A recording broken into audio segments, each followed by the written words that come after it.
Hey everyone, Michael Hammond here. It's great to be with you. It's another Monday morning. It's time to fuel up and get started for the week. And just wanted to comment there's been a number of wonderful posts on stop the spam. Okay, we've heard that message. Ashley Gravano has done a great job covering that. Joe Wilson had a great video on that. So I'm not here to pile on with the no spamming.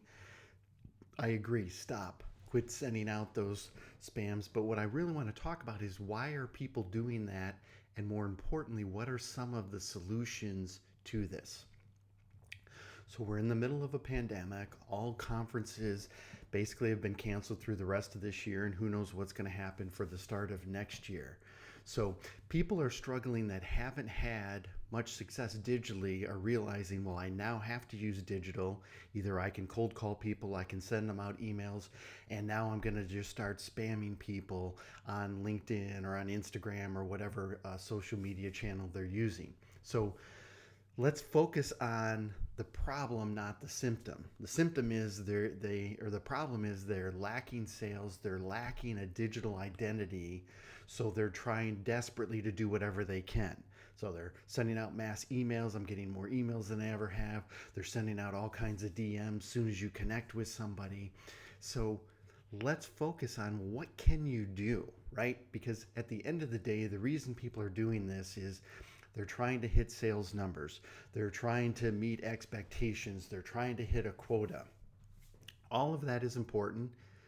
Business executives that are on this, listening to this, realize that we still have to close business. We still have to do our jobs in the industry. And what people have lost sight of is when you go to a conference, you don't instantly tackle somebody, shove your product in front of them and tell them to buy. But that's what a lot of people are trying to do digitally. Really doesn't make a lot of sense except for when there's desperation, when there's pressure, people start to micromanage, people start to spam, they get desperate, and they send out all of that crazy stuff. We all agree, stop.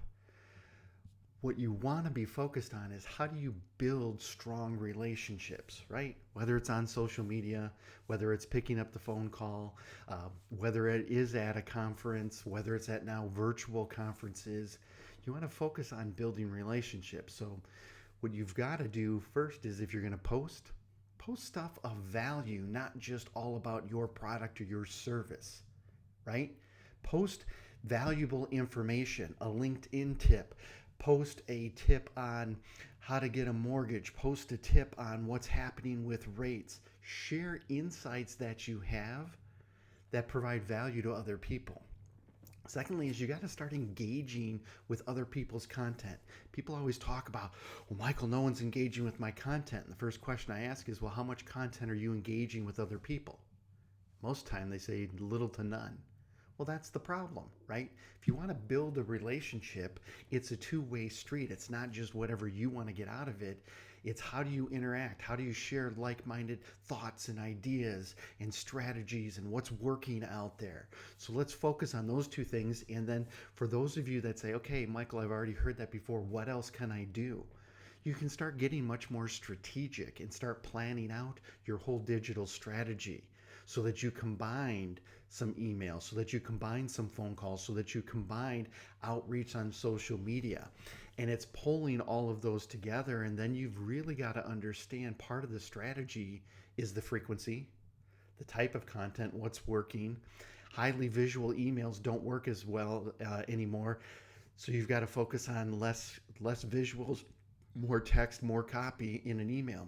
Social media, especially LinkedIn, video is working very well. So our graphics where it grabs people's attention.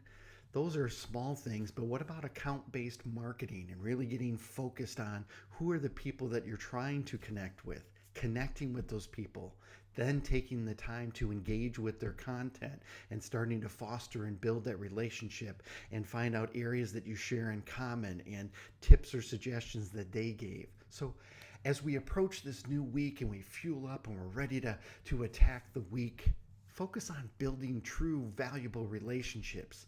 Add value to people. Let's go out there. Let's make it a great day. Have an amazingly blessed week.